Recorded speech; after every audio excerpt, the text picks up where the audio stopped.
Hola. A lo largo de nuestro ciclo vimos cómo la matemática está representada en otros campos del conocimiento.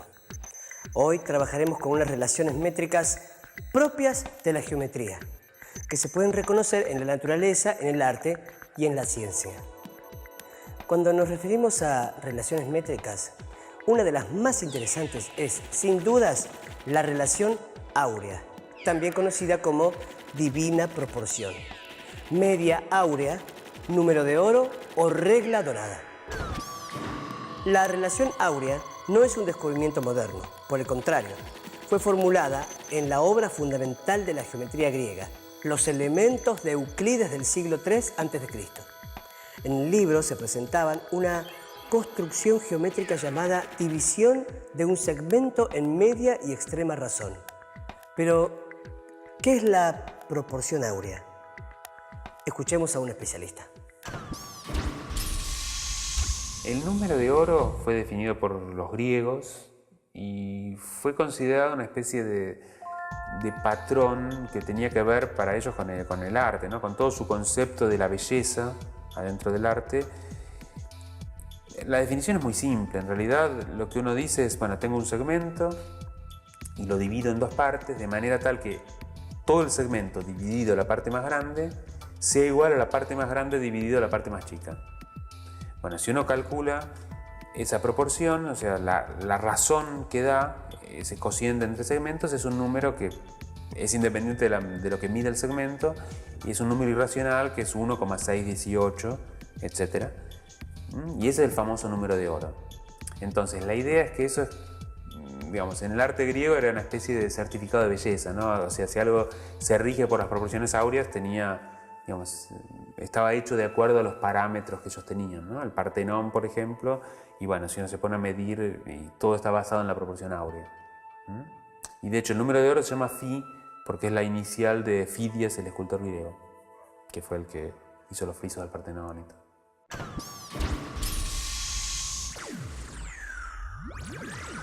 La relación áurea vincula de un modo muy particular a un segmento y una parte propia de él, y se caracteriza por una constante de proporcionalidad a la que hoy se designa universalmente con la letra griega Phi.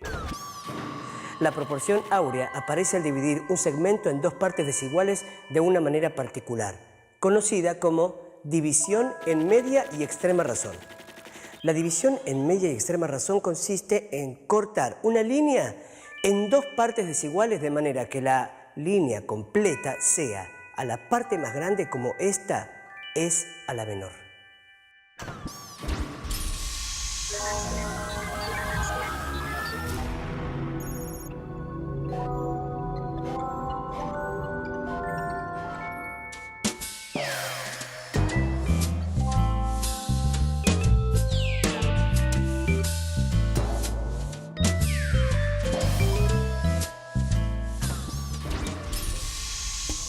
En el bloque anterior vimos que un segmento y su sección áurea tienen la misma proporción que existe entre la parte mayor y la menor de la división áurea.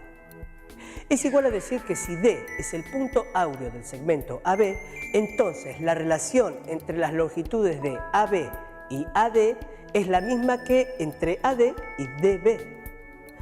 Esta igualdad de razones da lugar a una proporción en la que AD es medio proporcional entre AB y DB.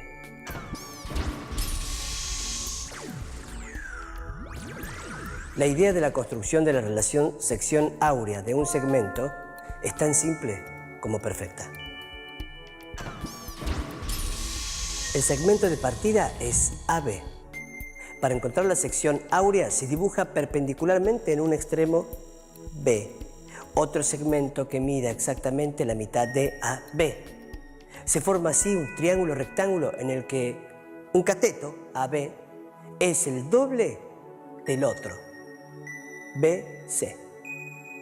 Si a la hipotenusa se le resta el cateto menor, es decir, el arco de la derecha, y la diferencia se lleva sobre AB mediante otro arco, el punto D determina la sección áurea de AB, es decir, que la razón expresada por el cociente entre los segmentos parciales AD, DB es igual a la razón entre el segmento total AB y la sección áurea AD. AB, AD.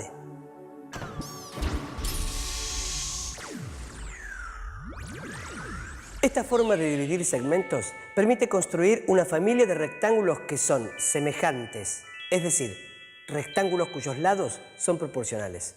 Esos rectángulos cuyos lados están en relación áurea se llaman rectángulos áureos.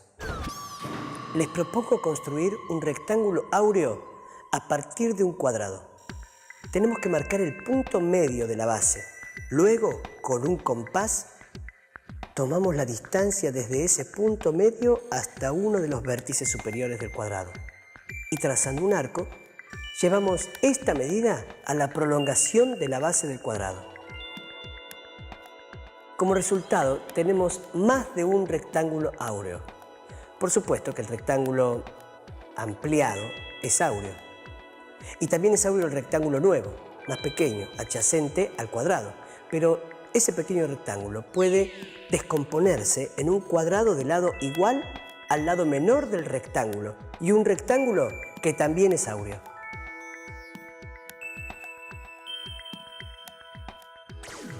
Luego de ver este ejemplo podemos deducir que a todo rectángulo áureo se le puede restar por su lado menor o bien añadir por su lado mayor un cuadrado y el resultado sigue siendo un rectángulo áureo.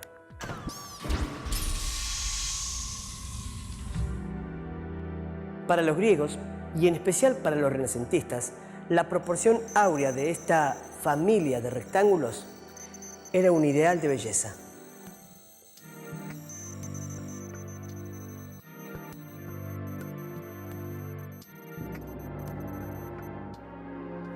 Pintores, escultores y editores de libros la tuvieron en cuenta en sus trabajos.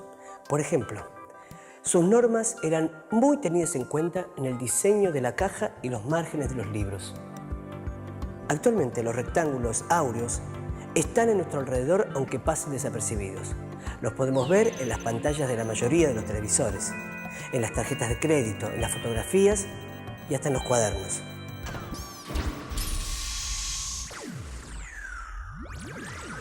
Para encontrar el valor numérico de la constante de proporcionalidad que caracteriza a la relación áurea, volvamos al triángulo que armamos al dividir el segmento en media y extrema razón. Recordemos que se trata de un triángulo cuyo lado AB es el doble de BC. ¿Cuál será el valor de la hipotenusa? Para calcularlo, recordemos la propiedad de Pitágoras. La suma de los cuadrados de los catetos es igual al cuadrado de la hipotenusa. Lo que primero debemos encontrar es la hipotenusa, aplicando el teorema de Pitágoras. Si tomamos que el lado BC mide 1, resulta que la hipotenusa al cuadrado es 5. Y por lo tanto, el valor de la hipotenusa AC es la raíz cuadrada de 5. AC es igual a raíz cuadrada de 5. Observemos nuevamente el triángulo y recordemos la proporción que obtuvimos. Como podemos ver, el lado AB mide 2 y el segmento AD mide raíz cuadrada de 5 menos 1. Por lo tanto, la constante de proporcionalidad que buscamos es el resultado de dividir 2 por raíz de 5 menos 1, lo que da 1,618. Bueno, el número que tenemos acá. Este número presenta además otra particularidad muy interesante. Su inverso tiene las mismas cifras decimales. Es decir que 1 sobre phi es igual a 1 sobre 1,618, que es igual a 0,618.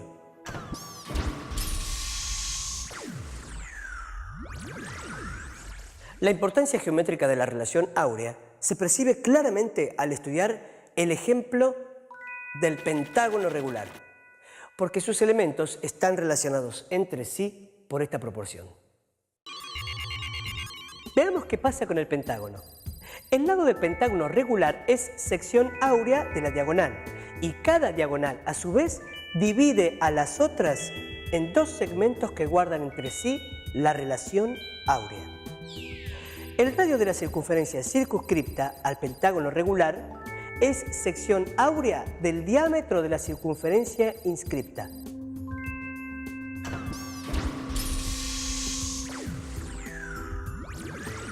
Los pitagóricos adoptaron como símbolo el pentágono regular estrellado. Se le llamó también pentagrama y pentalfa por sus 5 puntas en forma de alfa. El triángulo del pentalfa tiene sus lados en proporción áurea y sus ángulos en razón simple. 1, 2, 2. El triángulo del pentalfa aparece en diversas formas, en el pentágono y el decágono. Su complementario, el triángulo divino o triángulo áureo menor, también es isósceles. También tiene sus lados en proporción áurea y sus ángulos en razón simple. 3, 1, 1. Aparecen en el pentágono. Si dividimos un pentágono usando vértices y cruces de diagonales, siempre lo descompondremos en varios triángulos isósceles de ambos tipos. Triángulo áureo mayor y triángulo áureo menor. Si partimos uno de estos triángulos desde un vértice a la sección áurea del lado contrario, la división dará un triángulo de cada tipo. A la inversa, adosando a uno de ellos el contrario, se puede agrandar la superficie del primero. La superficie de los triángulos así divididos guardan la proporción áurea. El área del pentágono regular, como vemos en la última figura, es 5 veces el área del triángulo central. La proporción se manifiesta en todas partes, como un sistema perfectamente coherente. Ya vimos la relación áurea en figuras geométricas. Cuando regresemos, veremos algunos ejemplos más de su utilización a lo largo de la historia. Ya volvemos.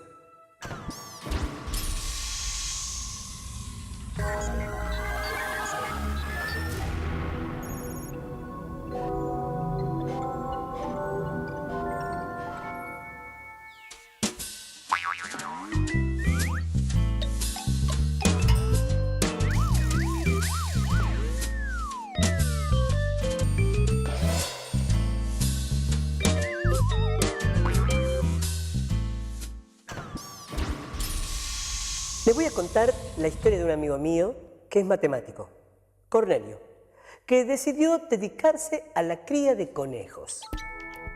Le habían dicho que el pelo de conejo se estaba vendiendo muy bien y que, bueno, no necesitaba mucho espacio.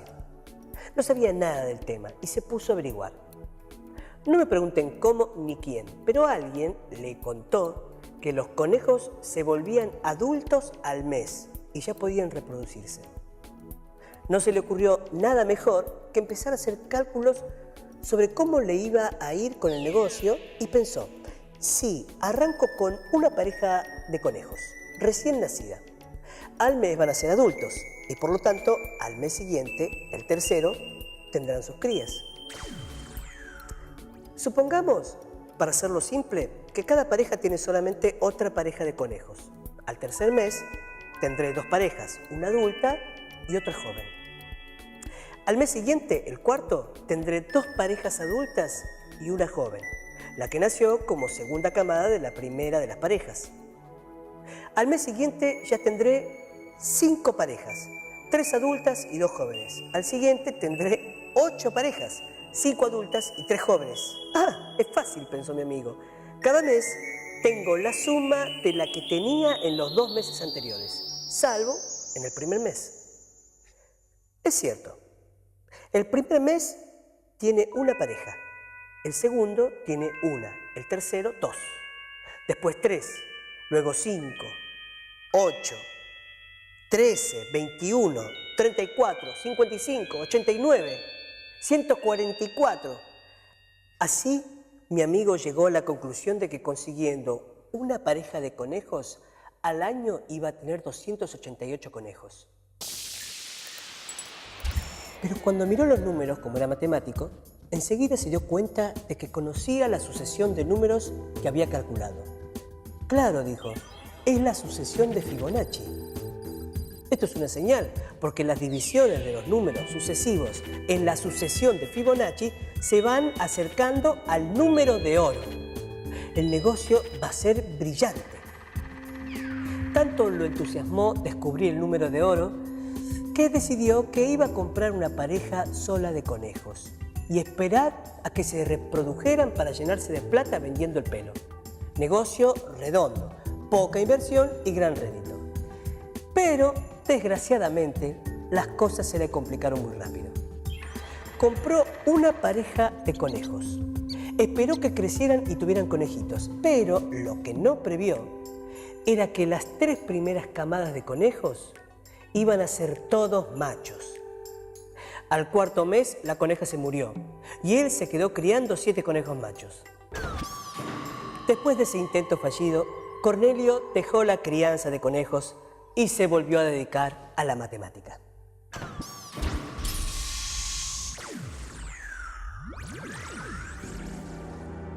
Como les prometí, ahora vamos a ver algunos ejemplos en la arquitectura y el arte, en los que podemos reconocer la relación áurea de proporción. Uno de los más reconocidos ejemplos áureos en el arte arquitectónico es el rectángulo contenido en el diseño del Partenón griego. En la figura contenida en el Partenón griego se puede comprobar que AB sobre CD es igual a Φ. El ancho y el alto están en razón áurea. Hay más cocientes entre sus medidas que dan el número áureo, por ejemplo, AC sobre AD es igual Φ y también CD sobre CA es igual Φ.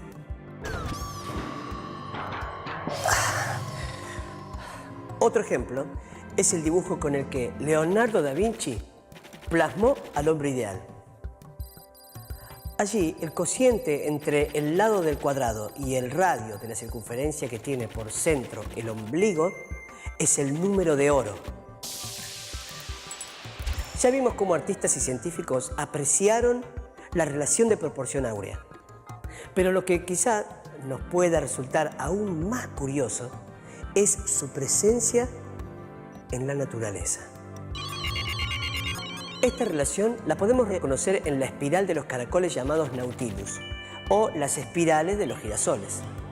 Incluso es objeto de estudio de una parte de la botánica llamada filotaxia, que estudia la disposición de las hojas a lo largo de los tallos de las plantas.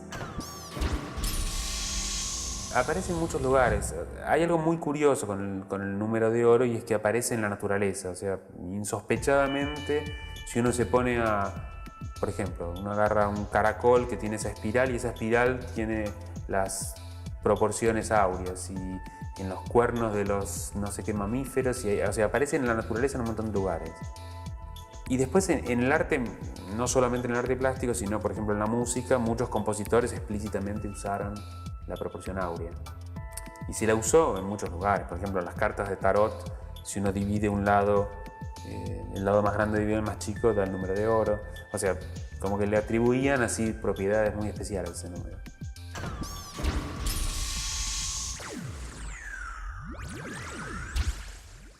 En el programa de hoy conocimos la relación áurea, vimos su aplicación en distintas figuras geométricas y por último vimos algunas aplicaciones de la relación áurea en la arquitectura, el arte y la naturaleza. Otra vez pudimos ver cómo la geometría y la matemática nos acompañan en distintas áreas como el arte, la naturaleza y la ciencia. Les propongo que investiguen y descubran un poco más de su influencia. Les aseguro que se asombrarán.